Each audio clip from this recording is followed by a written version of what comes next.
À Rivière-Éva, les citoyens verront leur compte de taxes diminuer en 2026 après une hausse marquée l'an dernier. On a travaillé fort, l'équipe municipale et les conseillers ont travaillé très fort. C'est sûr que c'est une bonne nouvelle. On aurait aimé mieux, surtout baisser encore plus, mais on ne pouvait pas. Un budget, il faut l'administrer.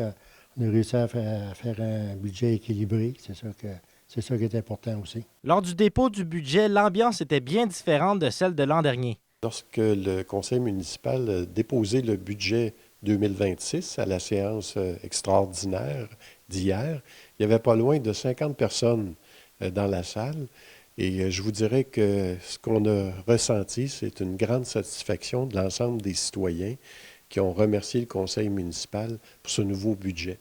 La municipalité présente un budget de 2,7 millions de dollars. Plusieurs projets sont sur la table, mais des choix ont été faits pour prioriser ceux jugés les plus importants pour la population. Il y a l'aménagement de 2 parcs qui sont prévus comme tels au niveau du secteur du lac Mourier. Il y a également un projet aussi important, c'est l'achat d'une nouvelle génératrice, en fait pour desservir dans le fond l'hôtel de ville, le garage municipal, le service incendie, de même que notre centre d'hébergement en cas d'un sinistre comme tel. Pour les propriétaires résidentiels, le compte de taxes diminue d'environ 3 %, une baisse qui se fait sentir après l'augmentation de 2025. Malgré la baisse prévue, la Ville assure que les services offerts demeurent les mêmes.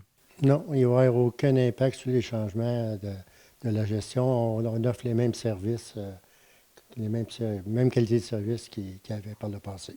Lors de la séance du 2 mars prochain, le conseil municipal annoncera la création d'un comité de travail sur le budget participatif. Les citoyens sont donc invités à envoyer leur candidature afin de réfléchir aux sources de revenus de la Ville en vue du budget 2027.